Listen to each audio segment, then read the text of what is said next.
Oke, pagi ini kita akan melanjutkan materi lagi ya.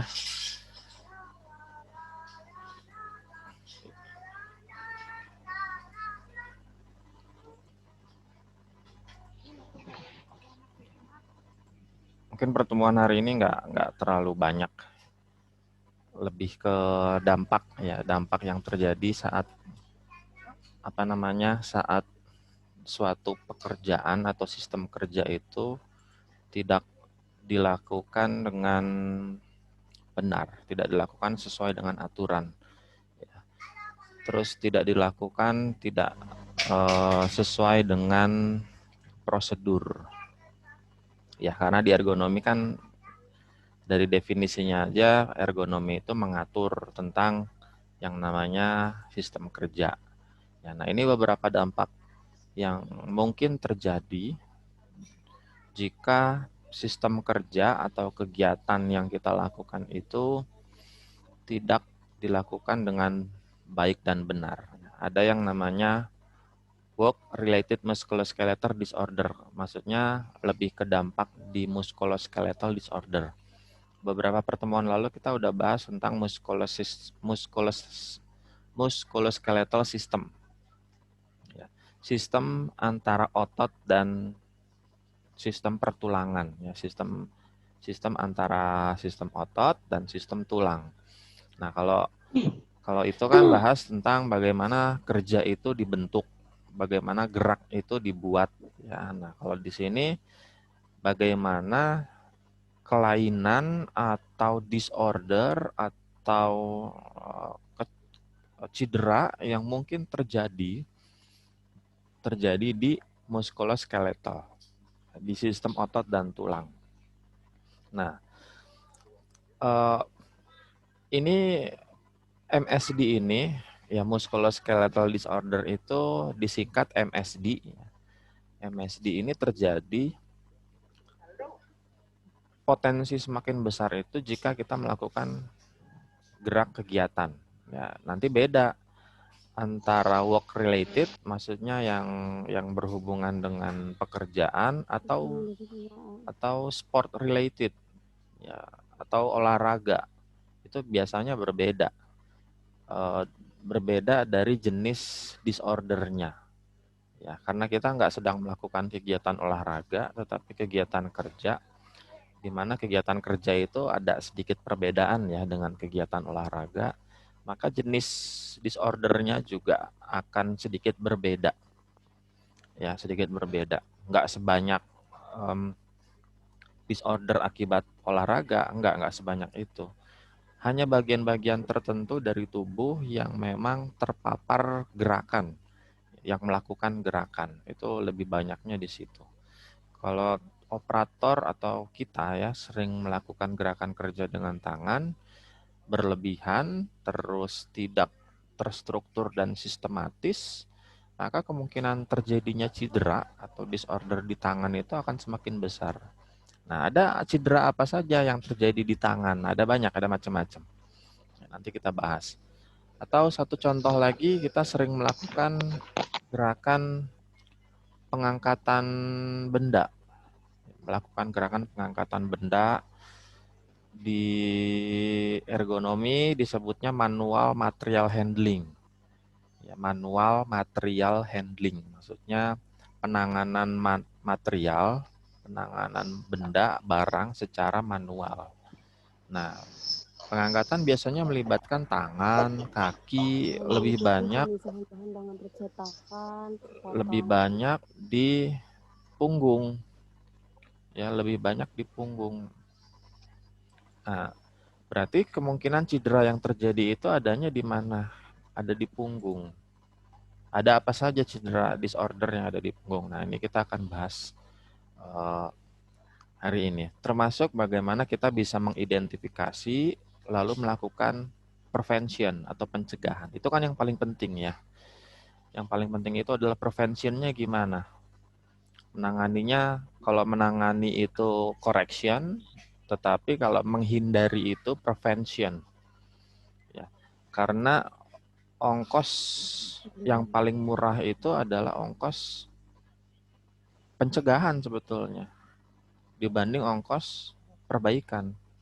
Kalau kita sudah punya suatu barang, ya barang apapun lah, atau yang paling sering sekali dipakai sepeda motor atau mobil. Ya, ongkos perbaikan dibandingkan ongkos servis itu lebih mahal mana? Ya, mungkin kalau servis hanya habis sekian sekian rupiah, tetapi kalau udah ongkosnya perbaikan, ganti ini, ganti itu, ganti ini, ganti itu, wah itu jadinya sangat mahal sekali. Termasuk manusia juga begitu, ya. Termasuk manusia, manusia akan sangat lebih murah sekali melakukan pencegahan dibandingkan perbaikan. Kalau sudah sakit, wah obatnya macam-macam.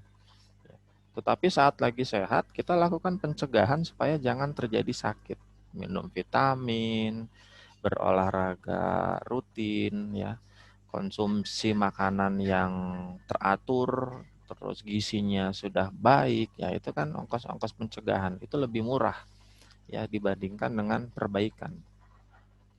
Apalagi kalau sudah sampai tahap kritis, waduh, itu lebih mahal lagi. Ya, itu sangat mahal lagi. Makanya harus kita atur tindakan pencegahan bagaimana supaya disorder ini tidak terjadi. Lalu mengidentifikasinya bagaimana supaya kita tahu nih, wah ini sudah tanda mengarah ke sana. Ini harus segera kita perbaiki secepat mungkin. Ya, sebentar ya.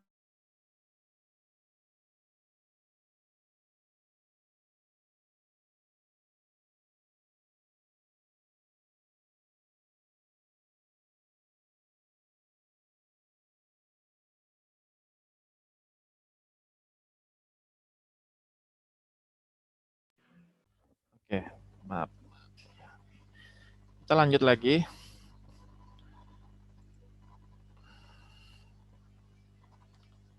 Ya, nah ini kita mulai masuk ke dalam.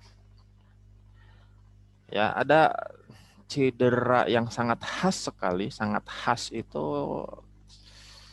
identik sekali ya terhadap kegiatan kerja. Ini banyak sekali jenis pekerjaan yang mengalami cedera punggung seperti ini. Ya, jadi banyak sekali pekerjaan-pekerjaan yang khas sekali. Jadi ada khas banget munculnya cedera ini. Ya. Terus kenapa ini bisa terjadi? Yang pertama itu cedera punggung atau back injuries. Ini biasanya diakibatkan jika pekerjaan kita, kegiatan kita itu melebihi batas aman. Ya, melebihi batas aman. Kalau ada batas amannya, misalnya batas pengangkatan, ini batas pengangkatan masing-masing orang. Ada yang 15 kilo, ada yang 20 kilo, ada yang 30 kilo.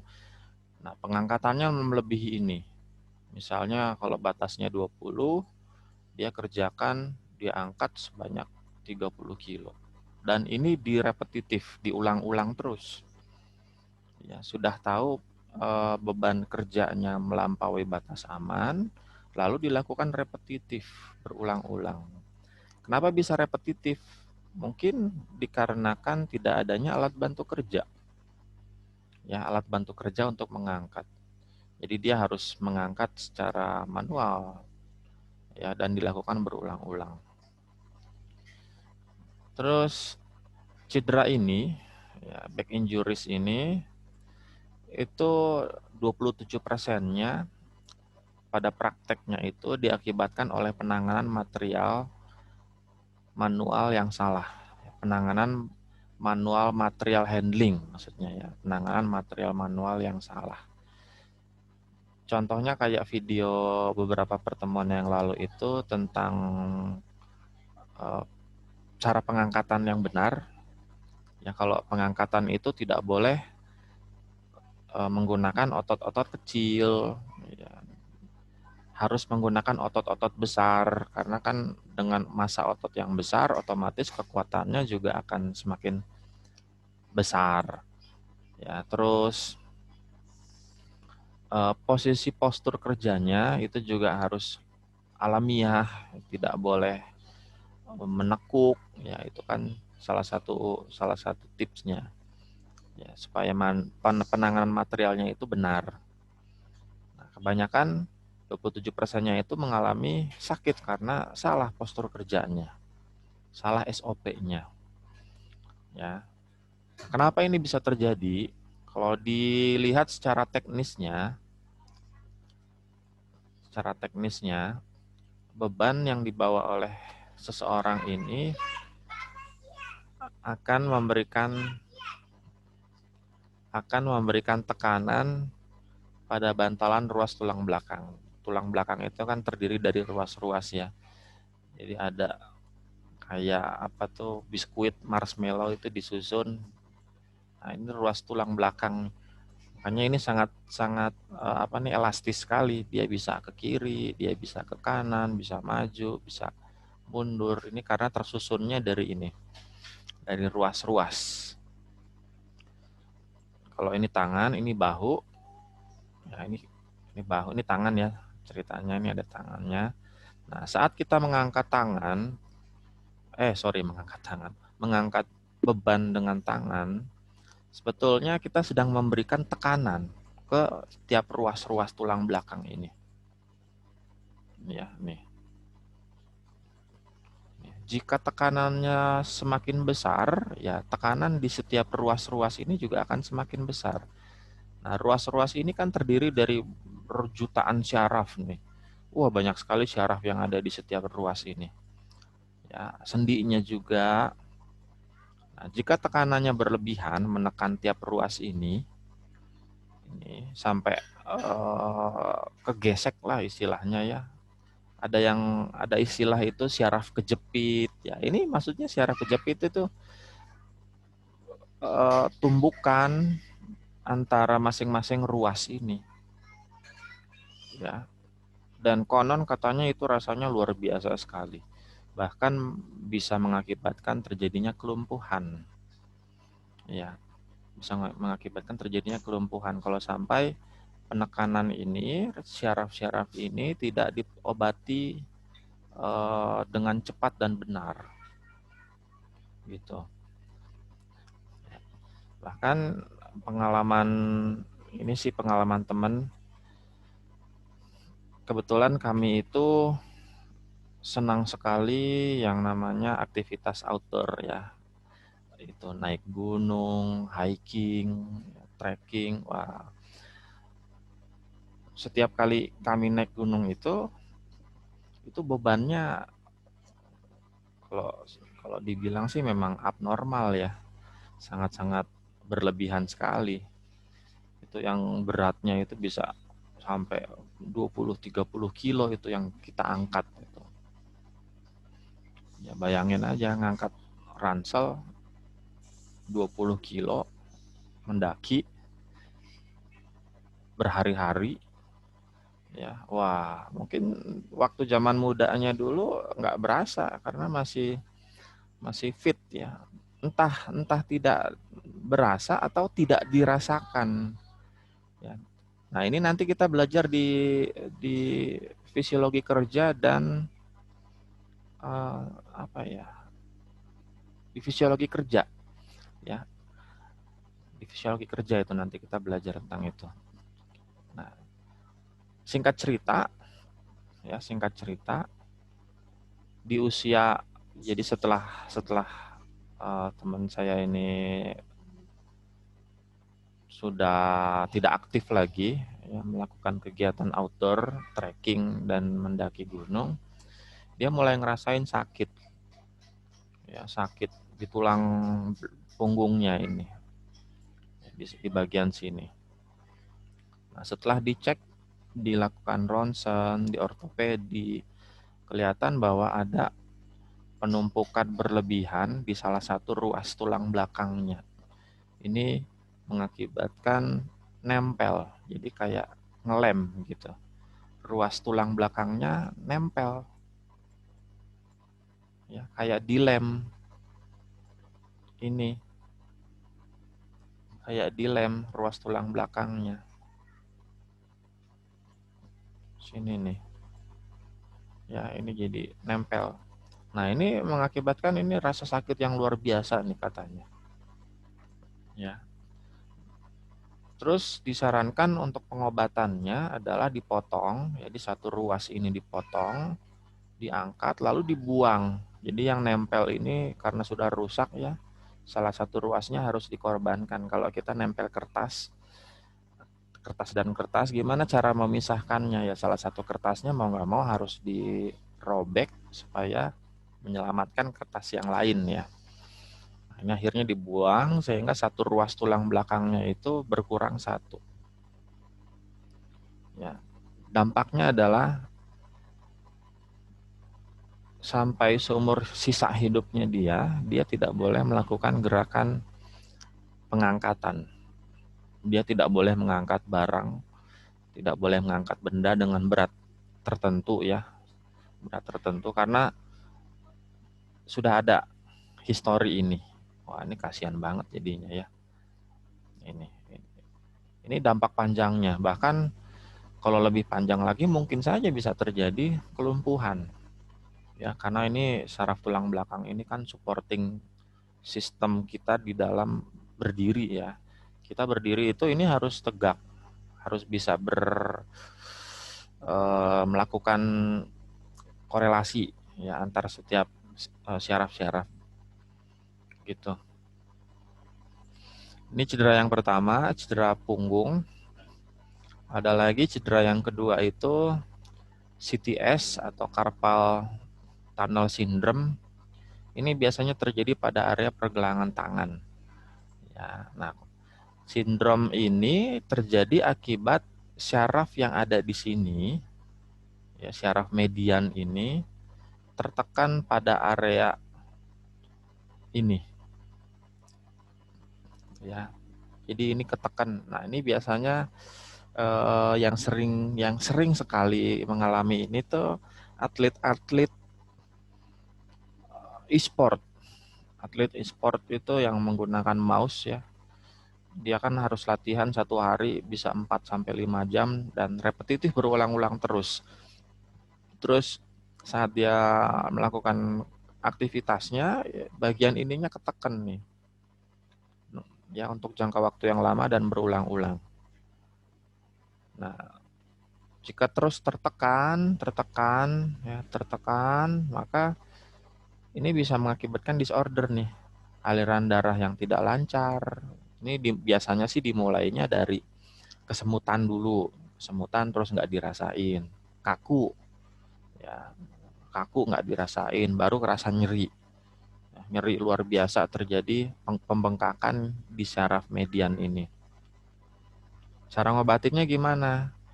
Bisa dengan terapi atau bisa juga dengan operasi. Kalau mau cepat ya harus dengan operasi. Kalau terapi sifatnya lebih meredakan ya. Ini CTS, carpal tunnel syndrome. Nah, gejalanya biasanya tadi ya kaku dulu, terus ada kesemutan yang terjadi pada jari tangan, dimulai dari ujung-ujung jari, nanti merambat ke bagian telapak, terus terasa sensasi terbakar pada jari-jari tangan. Tetapi terjadinya itu hanya sewaktu-waktu aja. Jadi nggak continuous, ya nggak continuous. Dia terjadinya intermittent kadang-kadang. Bisa 1 minggu 2 kali, 1 minggu 3 kali, ya. Terus sekuensinya juga kepisah-pisah ya, frekuensinya juga jarang terjadi. Nah, biasanya gejala ini terjadinya di malam hari. Di malam hari saat kita rileks ya, kita istirahat, baru mulai kerasa tuh. Kesemutan, kram, nyut-nyutan, sampai panas, sampai nyeri, ya, terus sakit. Nah, kalau dibiarkan dalam jangka waktu panjang, ini sakitnya ini menyebar nanti, bukan hanya di sini. Itu sampai ke siku tangan dan bahu. Ya, bahu itu sampai kerasa berat, kaku, ya, nyeri. Sorry sebentar. Oke. siku, tangan sampai ke area bahu. Ya, ini cedera yang kedua nih, CTS namanya. Jadi hati-hati yang sering pakai mouse, ya, yang sedang mengerjakan skripsinya juga sering di stretch. Ya, zaman dulu saya ngerasain ngerjain skripsi itu satu hari bisa 12 jam nggak keluar rumah. 12 jam. Fokus hanya di depan layar tuh. Wah, itu lumayan itu, bikin pegel pinggang, pegel punggung. Ya, keluar hanya untuk makan, setelah itu balik lagi, itu terjadi berulang-ulang selama berapa? 4 bulan, 5 bulan. Jadi sering stretching, pemanasan. Nah, sebelum kita melakukan kegiatan itu stretching lebih baik. Ya.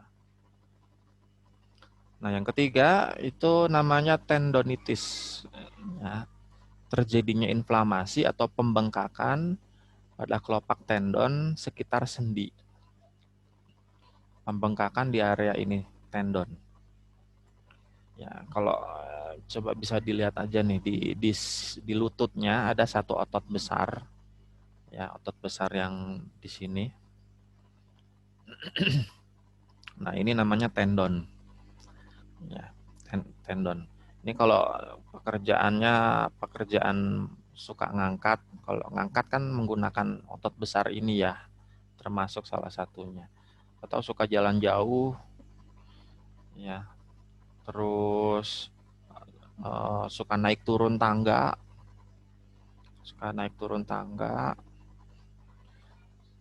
ini bisa terjadi disorder karena ada di bagian tendon, maka dinamakan tendonitis. Ya, biasanya diakibatkan oleh penggunaan sendi yang berlebihan. Jadi sering naik turun tangga, sering jalan jauh, ya hati-hati. Ini bisa terjadi cedera di sini, di bagian tendon. Terus lanjut lagi, ini intersection syndrome and the Quervain syndrome. Ya, ada dua nih. Nah, ini biasanya terjadi pada pekerja-pekerja yang memiliki pekerjaan yang kebanyakan menggunakan tangan. Jadi pekerjaannya itu dominannya adanya di tangan. Ya, dominannya adanya di tangan. Pekerjaan pengetikan, kalau kita ngetik, ya ngetik itu kan dominannya menggunakan tangan. Terus menulis, ya itu dominannya menggunakan tangan. Nah, ini saat kita menggunakan tangan secara berlebihan, maka bisa terjadi inflamasi kronis. Inflamasi kronis dari tendon-tendon dan otot pada sisi pergelangan tangan dan pangkal ibu jari di sini. Ya, di pangkal ibu jari dan otot-otot tendon di sini. Karena hampir kebanyakan pekerjaan yang menggunakan tangan, apalagi pekerjaan manipulasi suatu benda, itu beban yang paling besar itu adanya di jempol, karena pusat kekuatan utama tangan, jari-jari itu kan adanya di jempol. Yang paling kuat itu kan di jempol. Kalau kita mau mukul, ya mukul suatu benda pakai misalnya palu aja, yang menahan yang menahan palu itu supaya tidak bergeser itu kan jempol paling beratnya, paling besarnya. Kalau yang lain disupport 4 jari, ya. Kalau yang satu ini jempol hanya 1 jari untuk support pegangan. Ya, makanya ada otot yang besar itu di pangkal di sini ya. Ada otot besar ini, ya ini untuk mensupport kerja jempol ini, ibu jari ini. Dia bekerja sendirian. Kalau yang lain ada 4, kalau dia hanya sendiri. Ini bebannya besar sekali jempol ini. Ya, nah ini bisa terjadi inflamasi di sini. Mulai dari sakit, biasa ya, gejalanya pasti dari kram. Terus kaku, setelah kaku baru nyeri, nanti dari nyeri naik lagi. Ya, sampai nyeri yang continuous, tidak berhenti-berhenti. Ini akibat adanya inflamasi di sini, terjadinya pembengkakan. Gejala yang timbul sakit, kesemutan, bengkak, mati rasa, dan ada rasa tidak nyaman ketika menggerakkan ibu jari, seperti ada yang mengganjel gitu. Ya, ini kan karena adanya inflamasi tadi. Ya, ini atlet e-sport juga banyak sekali nih yang mengalami ini karena dia waktu menggunakan mouse berlebihan, waktunya panjang, terus kram kesemutan itu biasanya mereka udahlah gitu, cukup rendam pakai air dingin atau air hangat, hilang. Tapi ya hilang itu kan hanya tindakan meredakan, tetapi tidak mengobati gitu. Kasih salep itu kan hanya tindakan meredakan, ya bukan mengobati. Ini yang selanjutnya ya, Intersection Syndrome and the Quavine Syndrome. Ada lagi, ini masih ada di tangan, ya, trigger finger. Ini terjadi pembengkakan pada area jari tangan sehingga tendon menjadi terkunci pada kelopak tendon ini nih. Ya, sering dilakukan pekerjaan dengan jari telunjuk, terus ngunci, dia nggak bisa bergerak. Nih, dia nggak bisa bergerak ini ngunci, ini kaku nih, ya, kaku. Dia bisa bergerak kalau disentak gitu, jarinya tak gitu, kayak ya kayak di apa sih namanya itu di dikepret. Kalau orang Sunda bilang tuh dikepret. Dikepret tuh kayak disentak gitu ya. Disentak supaya jarinya itu bisa lemes lagi gitu. Ya, yang sering menggunakan mouse juga nih hati-hati. Ya, tangannya, jari, apalagi kalau kita mouse itu kan trigger fingernya ya dengan jari telunjuk nih. Sering klik itu kan dengan jari telunjuk. Ya. Menggunakan touchpad juga gitu. Touchpad di laptop hati-hati juga itu. Ini touchpad itu kan menggunakan jari telunjuk rata-rata. Ya, kalau sampai berlebihan itu bisa mengakibatkan sakit di bagian ini. Ya, ini trigger finger. Pak. Ya, Boleh silakan. nanya nggak Pak tentang tangan Pak? Boleh, boleh. Kan apa waktu 5 jari kita diletakkan di meja ya Pak? Hmm. Terus satu jari tengah kita tekuk Pak. Terus kita angkat satu-satu. Kenapa jari manis itu tidak bisa ditekuk Pak? Tidak bisa diangkat. Ini mau jawaban serius atau jawaban lucu-lucuan ini? Serius dulu Pak. Baru lucu-lucuan. Ya, kalau jawaban serius karena ototnya ada yang nyambung. Di bagian jari manis itu ototnya nyambung. Ya, ada otot yang nyambung, nggak terpisah, nggak kayak jari-jari yang lain. Ya, nggak kayak Karena nggak jari-jari ada yang lain. sarafnya, Pak. Gitu, ada otot yang nyambung. Ototnya hanya satu di jari manis itu. Dia nggak punya otot sendiri. Ya, makanya harus Makanya dia nggak bisa diangkat ya Pak? Iya, iya. Makanya nggak bisa diangkat. Ya, jadi ya, ketergantungan dengan jari yang lain. Untuk khusus jari manis itu. Ya, khusus jari manis. Ya, kalau jawaban lucu-lucuannya kan karena dia manis dan alasan kenapa cincin apa tuh tunangan atau pernikahan itu adanya di jari manis kan karena itu. Dia membutuhkan jari yang lain untuk bisa bergerak gitu. Iya, katanya. Itu mah lucu-lucuannya ya. Iya Pak. Ya, itu kaitannya dengan anatomi sih. Emang ada di sini juga. Ya. Oke ya. Nah, ini lanjut lagi ya. Ini trigger finger. Oke Pak, lanjut Pak. Oke. Terima kasih Pak. Terus ada lagi iskemia. Wah, ini sering sekali kita terjadi yang namanya iskemia. Iskemia itu penyumbatan aliran darah. Ya, bisa di mana saja iskemia tuh, bisa di bisa di kaki, bisa di tangan, bisa di kalau bawa beban dengan menggunakan tas ya, ransel, terus ranselnya beratnya bukan main, itu bisa terjadi iskemia di bahu, ya di bahu. Ini terjadi karena kurang suplai darah ke jaringan. Jadi kalau tangan kita ketekan satu objek, ketindih, ya ketindih lah enaknya ketindih, itu apa sih yang pertama kali kita rasakan? Biasanya kesemutan. Kenapa bisa kesemutan? Karena kurangnya aliran darah untuk mengaliri darah di sekitar tangan. Kalau di tangan, kalau di kaki kesemutan, ada satu bagian kaki itu yang kejepit bisa juga. Ya, bisa kejepit kursi,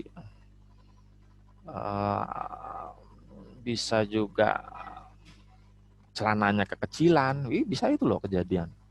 Celananya kekecilan mengakibatkan kesemutan. Itu bisa. Ya. Nah, gejala kesemutan itu berulang-ulang dan dilakukan secara terus-menerus. Ini bisa mengakibatkan tingkat keparahan yang terus naik. Kalau yang tadinya sakitnya hanya aduh kesemutan sebentar, sebentar, kesemutan terus di stretching hilang.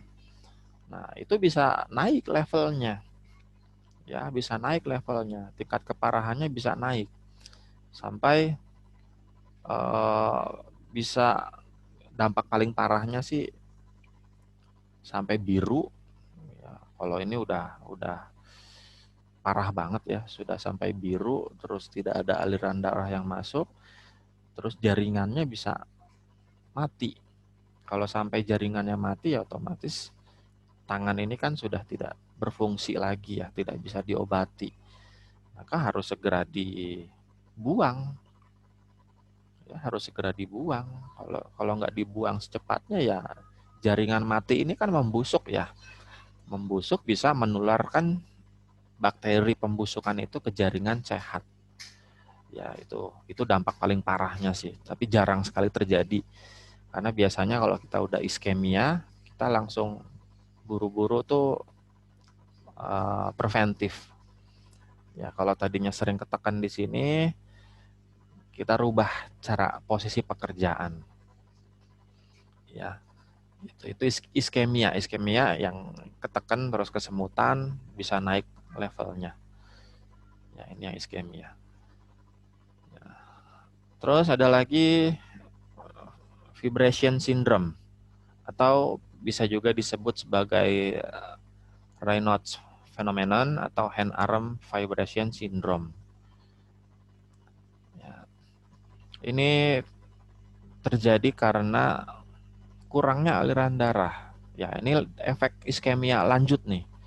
Ya, efek iskemia lanjut karena kurang aliran darah sehingga bisa berubah jadi pucat. Ya, pucat bahkan bisa sampai biru tadi itu. Ya, ini nggak kelihatan, nggak terlalu kelihatan sih warnanya. Ya, nggak terlalu kelihatan. Yang tadinya normal, ini normal. Terus kalau ketekan ini bisa sampai pucat warnanya. Ya. Biasanya kalau kita perbaiki, kita hilangkan penekanannya itu, ini bisa balik lagi jadi warna merah darah lagi nih. Artinya aliran darahnya sudah mengalir kembali. Ya, mengalir kembali.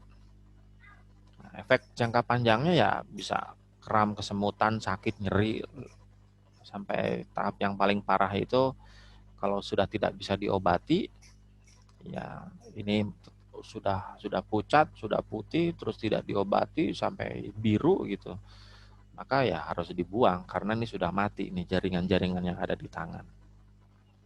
Nah, ini tahap-tahapnya. Itu yang vibration syndrome. Ya. Terus ada lagi thorax outlet syndrome. Ini biasanya tekanan lagi.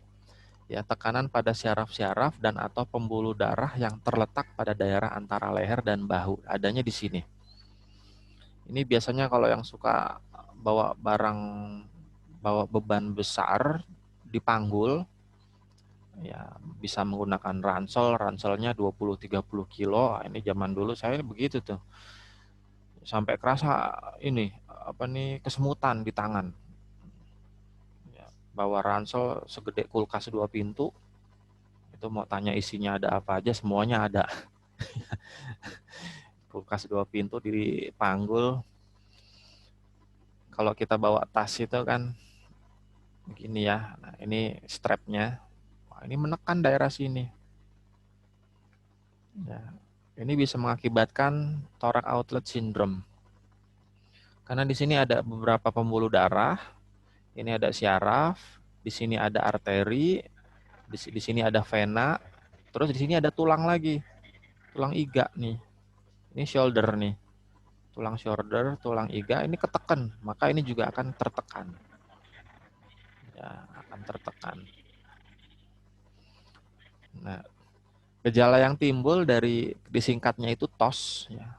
Thorax outlet syndrome itu gejala singkatannya adalah TOS.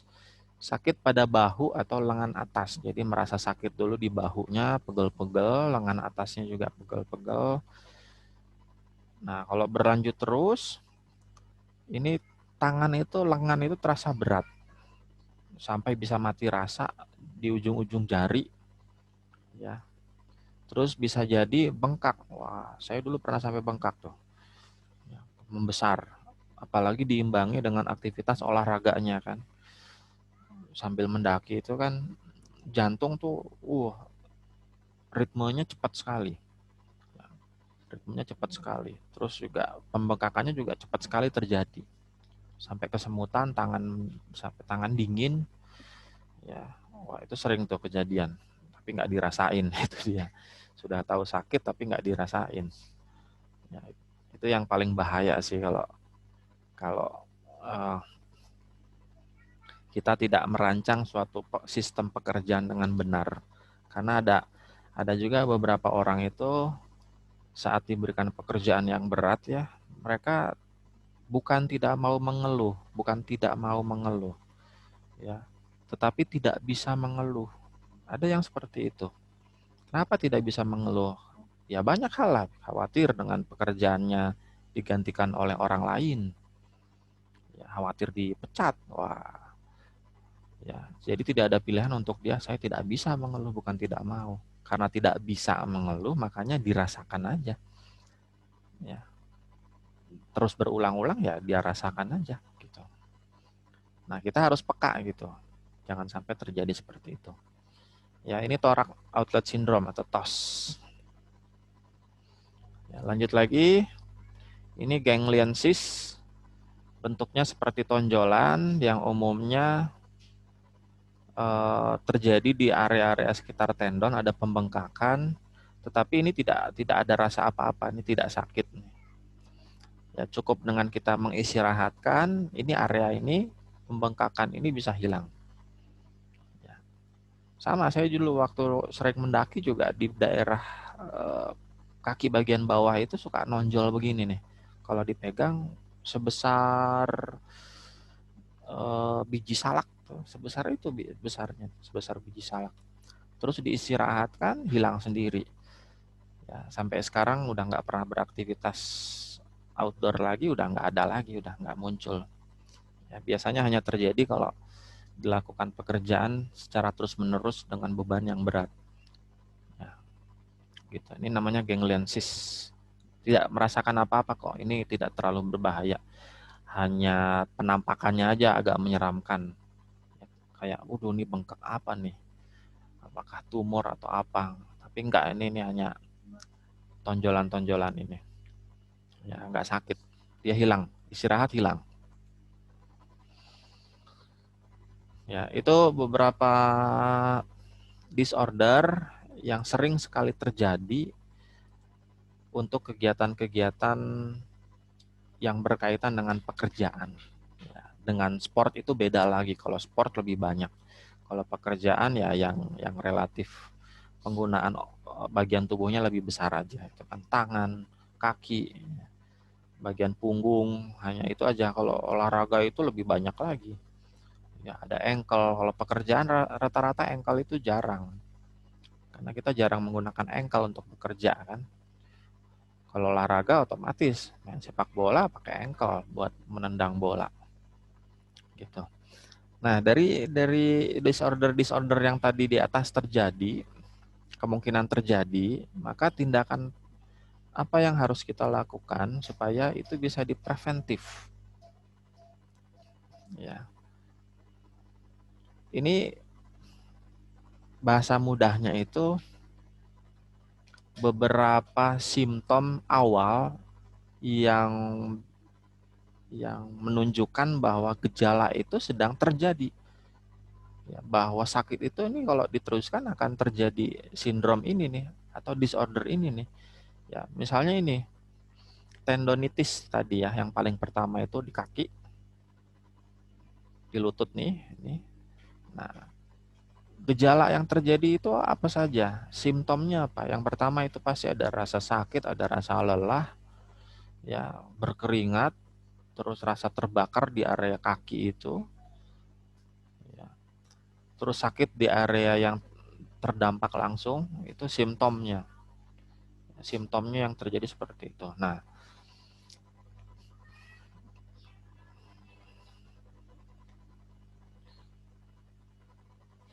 ini biasanya kalau terjadi simptom ini, ya, terus faktor resikonya itu diakibatkan karena apa? Kalau dalam pekerjaan ya, ini bisa terjadi jika biasanya terjadinya gerakan kerja itu yang repetitif. Bisa wrist, ya bisa shoulder, ini kan tendon ini hampir di semua otot ada tendonnya ya. Terus hyperextension itu menekuk secara berlebihan, ya, menekuknya berlebihan, kalau nunduk terlalu menunduk, gitu. Ini bisa terjadinya karena ini. Terus ada lagi epicondylitis sama repeated or forceful rotation. Jadi pekerjaan yang berulang dan rotasi memutar yang berlebihan juga tuh, ya. Bisa dari forearm atau bending. Bending itu membungkuk ke depan ke belakang, itu bending kan ya. Simptom yang terjadi sama dengan tendonitis, ya, sakit, kelelahan, berkeringat, rasa terbakar, rasa sakit di area yang sering digerakkan. Ada lagi CTS, carpal tunnel syndrome, ini repetitive wrist motion. Gerakan pergelangan tangan secara repetitif. Jadi berulang-ulang terus dilakukan dalam jangka waktu yang panjang. Simptomnya sakit, tingling. Nah, ini ada tingling, nanti search di Google deh supaya jelas. Karena kalau diterjemahkan jadi aneh gitu. Ini tingling. Terus ada lagi burning sensation, rasa terbakar. Ya, wasting of muscle at base of thumb. Ya, ada rasa sakit di daerah otot-otot yang terdampak langsung. Terus ada lagi dry pump. Ya, nih. Ada lagi the Coffin disease. Ya, disease. Ini biasanya diakibatkan sama ya, repetitive hand twist. Kalau ya hand twist, dia twist. Apa namanya? Twist itu kayak meremas ya, meremas. Twisting and forceful gripping, memegang secara berlebihan. Jadi kalau megang benda terus kita pegang dengan kekuatan penuh gitu. Itu forceful gripping itu. Itu namanya forceful gripping. Kalau mau megang palu supaya palunya nggak terlempar gitu. Mau mukul ya gimana caranya supaya palunya tidak terlempar? Kita harus pegang dengan forceful. Ya, ditekan ya pegangan tangannya. Nah, biasanya ada sakit di base of thumb. Base of thumb itu yang tadi tuh yang di pangkal ibu jari. Ya, bagian jempol. gitu. Terus ada lagi TOS, thoracic outlet syndrome. Ya, ini biasanya diakibatkan karena shoulder flexion, bahunya itu fleksi, ya, menekuk kiri kanan depan belakang berulang-ulang terus berlebihan. Terus tadi ada carrying loads on the shoulder, ya, membawa beban besar di bahu pakai ransel dengan beban berat, itu kan shouldernya tertekan, maka bisa lama-lama mengakibatkan TOS ini. Ya, simptom yang terjadi biasa, ya, ada pain, ada numbness, ada swelling of the hands, tangan itu berkeringat, tangan itu merasa lelah gitu. Terus ada lagi tension neck syndrome, ini adanya di bagian leher. Ini biasanya diakibatkan karena postur kerja yang tidak sesuai. Ya, postur kerjanya tidak sesuai. Kalau ngetik posisinya lehernya menekuk. Ya. Biasanya yang sering kejadian tuh tidur. Makanya ada istilah salah bantal. Salah bantalnya itu TNS, itu tension neck syndrome sebetulnya. Ya, kita sering bilang tuh, aduh leher sakit, salah bantal. Bantal mulu yang disalahin, kasihan ya. Padahal bantal tidak pernah melakukan perbuatan yang aneh-aneh gitu. Ya, salah bantal. Itu karena bagian lehernya saat melakukan pekerjaan, tidur pun bisa dianggap pekerjaan, ya. Karena kita sakit lehernya. Tapi kalau di ergonomi nggak dianggap pekerjaan. Ya. Tapi maksudnya memperlihatkan aktivitas tidur pun itu punya dampak resiko kerja. Ya, punya dampak resiko kerja. Nah, ini biasanya dampak awalnya itu sakit, terus kaku, ya, pegal, linu sampai kaku, nggak bisa menoleh kiri dan kanan, ya.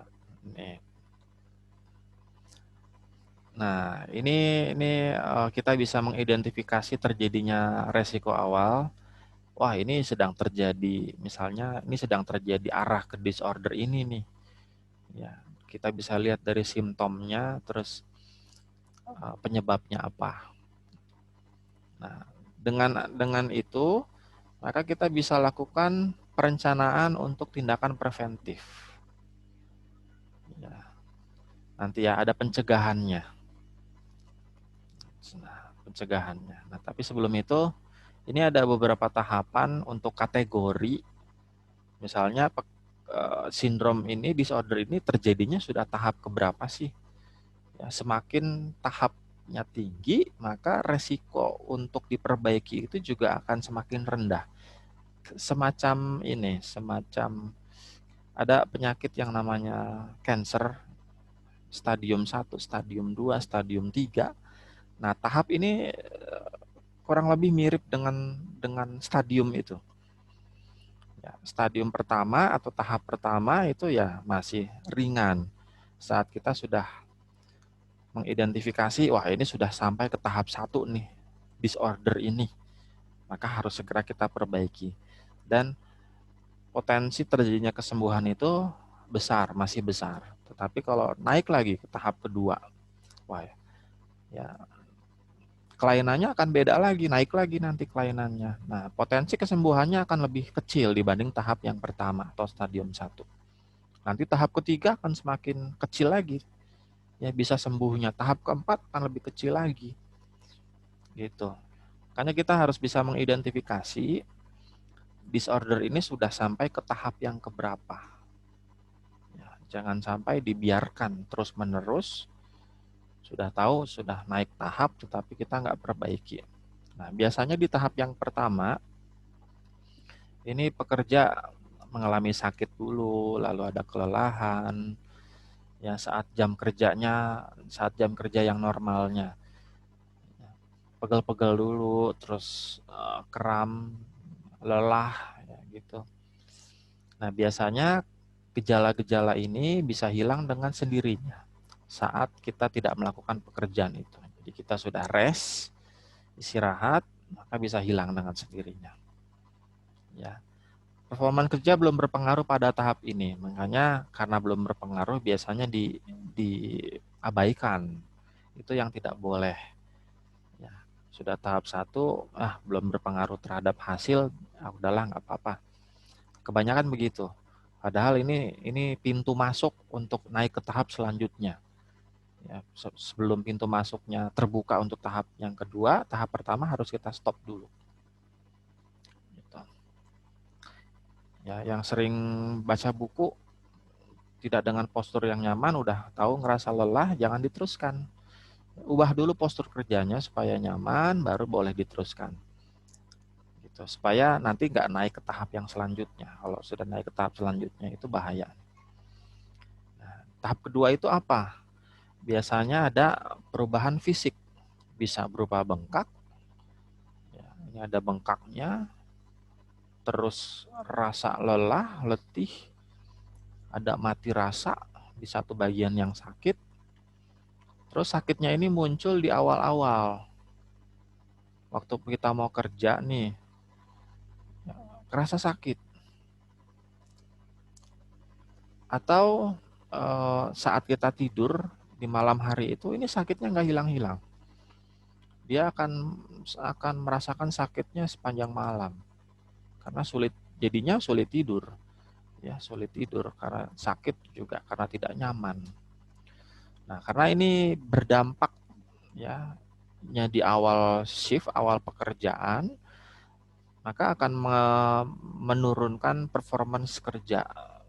Lagi kerja tapi kondisi badannya nggak fit, akan mulai kerasa, aduh nggak enak nih kerjanya nih.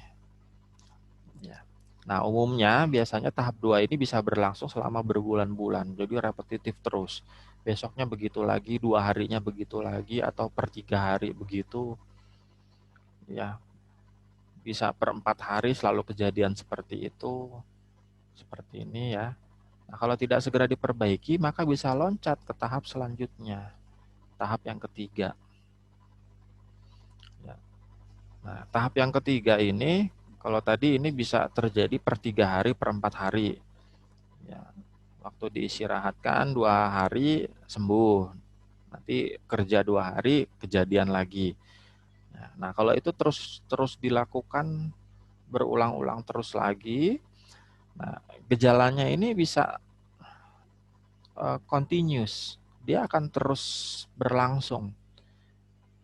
Jadi kalau tadinya bisa sembuh dengan diistirahatkan 2 hari, sekarang udah nggak bisa sembuh.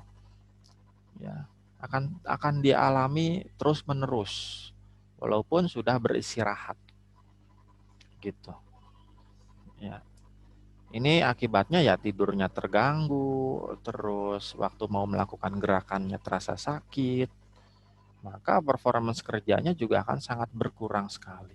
Bahkan untuk pekerjaan-pekerjaan ringan sekalipun, pekerjaannya tidak berat, tetapi sakitnya yang berat, ya, makanya bahaya. Nah, ini bisa berlangsung ini tahap ketiga ya. Tahap ketiga ini bisa berlangsung berbulan-bulan atau bertahun-tahun. Jadi, wah lama, panjang sekali. Ya, panjang sekali ininya. Ya, biasanya di fisioterapi, disetrum-setrum, fisioterapi kan ada yang disetrum, ada yang dipanasin, gejalanya menurun. Tapi dilakukan lagi, maka naik terus nih. Tahap ketiga ini bisa naik ke tahap yang paling terakhir, itu adalah sampai tahap di mana dia sudah tidak bisa melakukan pekerjaan apapun. Nah, itu tahap paling tidak ada obatnya lah. Sama kayak penyakit ya, mohon maaf, cancer itu kalau udah stadium 4 ya mohon maaf, udah kalau kata dokter tinggal menunggu waktunya saja. Ya, sudah tinggal menunggu waktunya.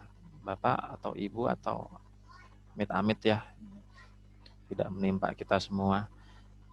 Kalau sudah divonis stadium 4 sudah hanya tinggal menunggu waktu. Nah, di pekerjaan di disorder ini juga sama. Kalau sudah sampai ke tahap 4, maka potensi tidak bisa disembuhkan itu sudah sangat besar sekali. Ya. Nah, caranya untuk mencegah gimana? Tahap 1 biasanya dilakukan dengan mengganti aktivitas kerjanya. Yang tadinya pekerjaannya A, dirotasi. Ya, rotasi. Kamu jadi pekerjaan B ya, supaya postur kerjanya berubah, cara kerjanya berubah. Gitu. Atau bisa juga dengan penambahan waktu istirahat. Kalau yang tadinya istirahat hanya dimakan siang jam 12 sampai jam 1, sekarang ditambahkan istirahat break coffee time istilahnya atau tea time. Bisa 2 jam setelah pekerjaan istirahat 15 menit untuk coffee time. Nanti setelah istirahat makan siang, kerja 2 jam lagi, istirahat coffee time lagi 15 menit. Ya, bisa dilakukan dengan penambahan waktu istirahat. Ini untuk tahap 1. Nah, saat sudah naik ke tahap 2 atau tahap 3, maka yang bisa dilakukan adalah istirahat selama beberapa waktu sampai gejala tersebut hilang. Ya, ada yang bilang bed rest, ada yang bilang bed rest, yaitu istirahat total sampai gejalanya hilang. Ya. Kalau kita tipes kan katanya ini harus bed rest nih. Bed rest ya artinya tidak melakukan aktivitas berat apapun. Ya. Jadi harus istirahat sampai gejalanya hilang, sampai sembuh. Nah, untuk bisa kita meminimumkan resiko kejadian work related musculoskeletal disorder ini, yang perlu dilakukan adalah kita harus mengidentifikasi aktivitas-aktivitas apa yang memiliki potensi-potensi bahaya. Dari pekerjaan-pekerjaan yang dilakukan, itu potensi bahaya itu adanya di aktivitas yang mana sih? Ya, terus kita harus lakukan modifikasi pada aktivitas tersebut. Kalau pekerjaan pengangkatan, resikonya di mana? Di bagian punggung, karena dia mengangkatnya harus menunduk. Nah, pekerjaan mengangkat dengan punggung ini harus dimodifikasi. Ya, harus dimodifikasi, geraknya bagaimana. Nah, itu dia.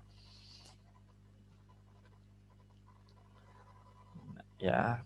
Terus juga harus kita pertimbangkan adanya faktor-faktor personal. Ada usia semakin tinggi, semakin bertambah, itu biasanya kekuatan fisiknya kan akan semakin turun ya. Kalau kekuatan fisiknya semakin turun, maka potensi terjadinya resiko cedera juga akan semakin tinggi. Ya, ada yang bilang, wah ini karena faktor U nih ya. Memang nggak bisa bohong ya. Nggak bisa bohong, faktor usia juga berpengaruh terhadap pekerjaan, terhadap beban kerja ya maksudnya, beban kerja fisik. Itu memang pasti ada dampaknya di usia.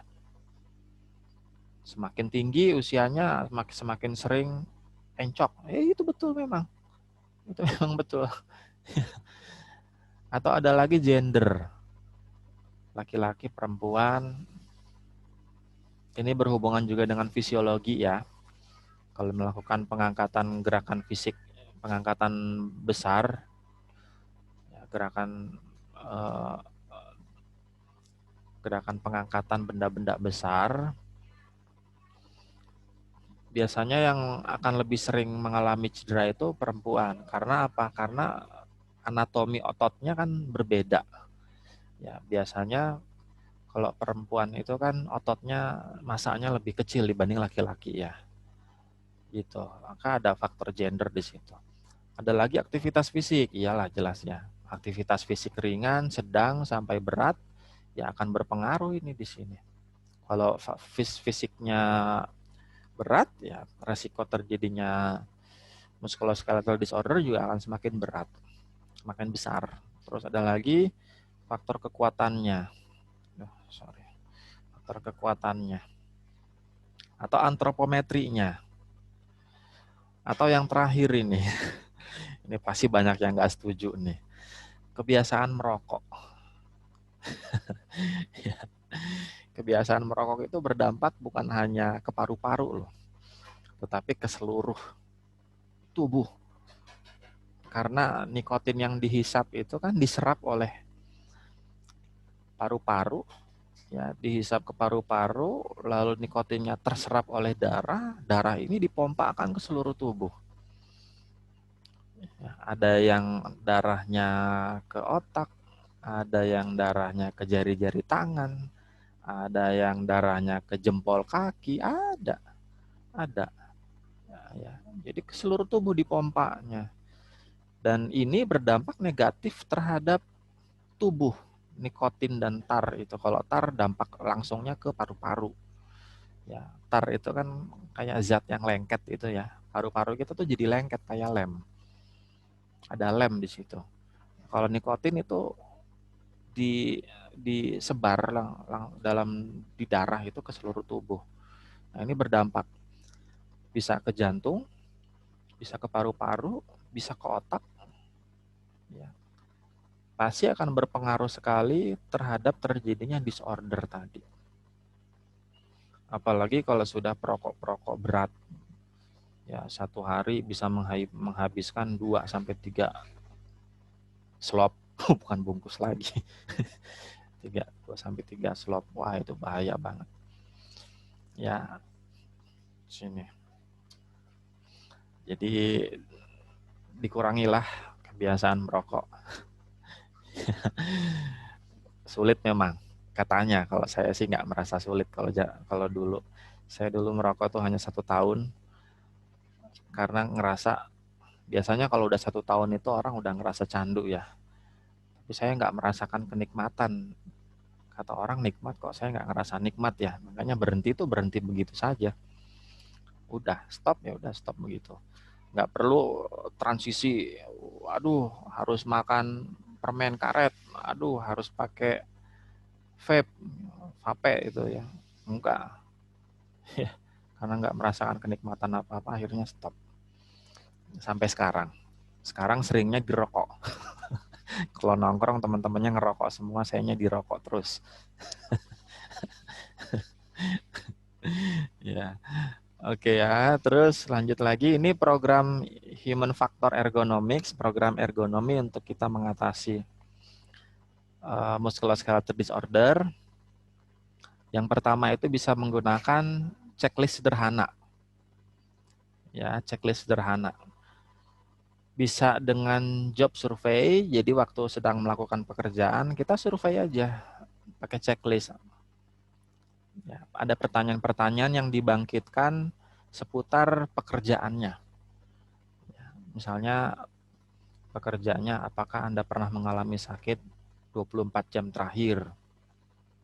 Ya, keluhan apa yang Anda alami saat melakukan pekerjaan apa?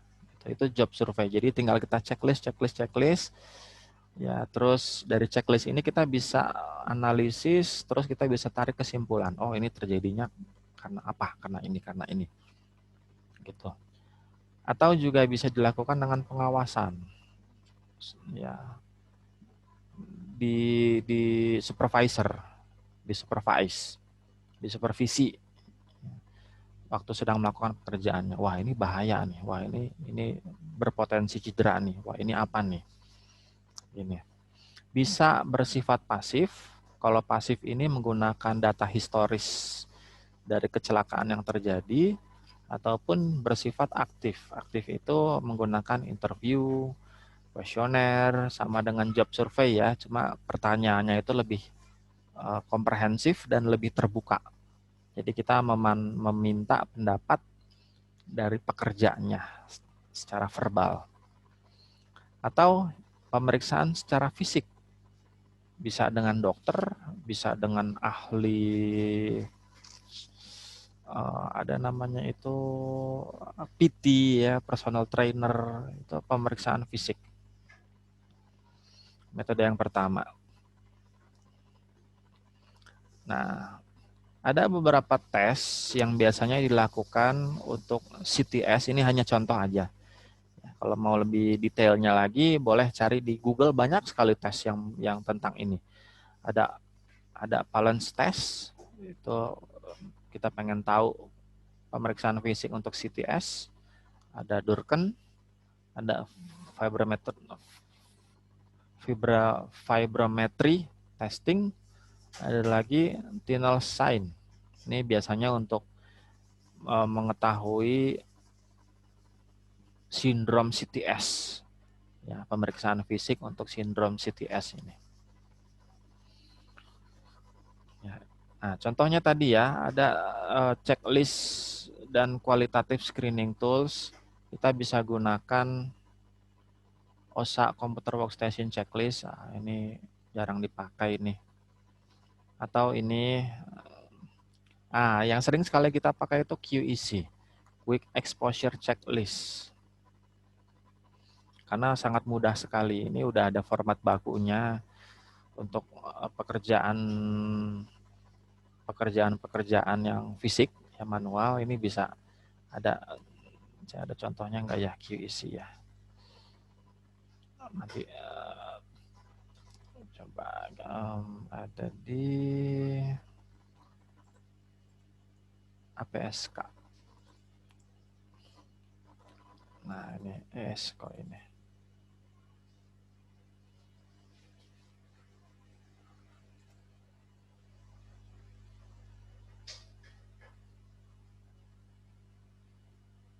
Aduh, buram lagi. Ini form QEC. Ya, ini form QEC ini. Aduh, tapi buram ini. Tapi buram sekali ini. Nggak kelihatan. Mana ada lagi nggak ya? Ini ada lebih jelas.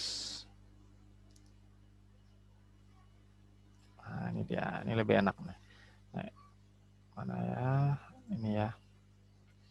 Ini form QEC nih. Nah, kita tinggal kasih cek aja. Ya, cek. Nanti bisa diambil kesimpulan. Ya, ini dipelajari di analisis perancangan sistem kerja. Ya.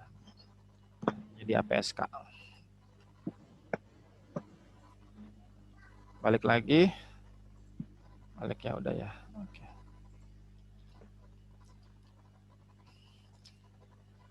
Ya, ini tools-tools yang bisa dipakai banyak sekali. Ada Rula, ada Reba. Ini juga dipelajari di analisis perancangan kerja. Ada GSI juga sama di perancangan sistem kerja. Itu biasanya ada di semester genap. Ya, mudah-mudahan kalau memang ada program seperti ini lagi, mungkin bisa ikut gabung di mata kuliah lanjutannya. Ya.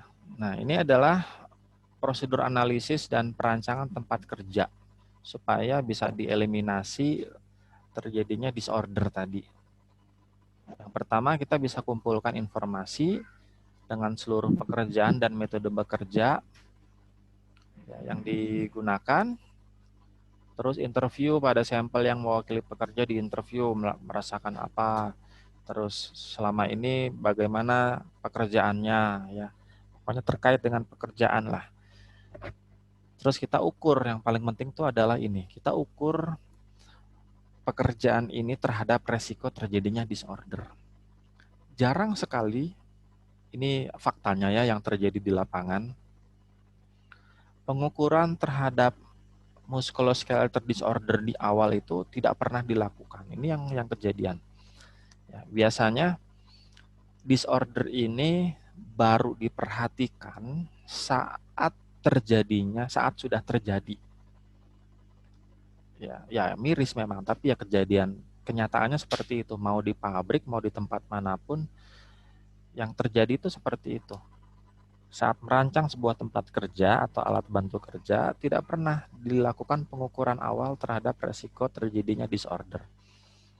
Disorder ini baru diperhatikan setelah terjadinya disorder itu muncul. Ya.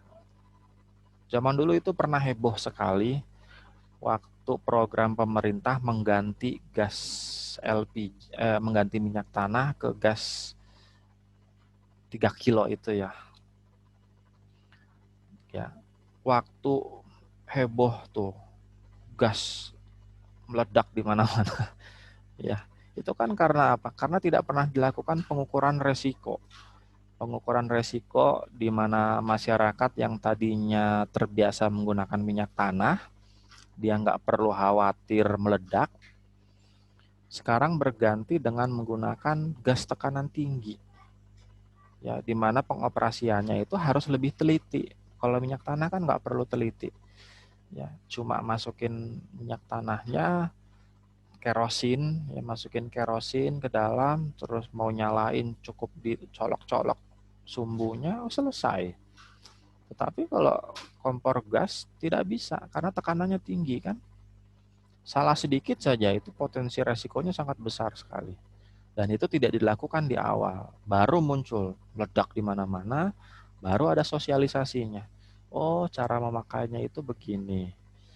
Harusnya di awal itu adalah sosialisasi dulu, baru bisa diaplikasikan gitu ya. Sama kayak kita mau mengendarai mobil atau kendaraan ya, itu kan tidak boleh sebelum apa? Sebelum kita bisa menguasainya dengan cara apa? Pengurusan surat-surat izin. Kalau kendaraan ya surat izin mengemudi. Makanya harus ada surat izin mengemudinya dulu sebelum kita bisa mengendalikan, mengoperasikan kendaraan atau alat transportasi.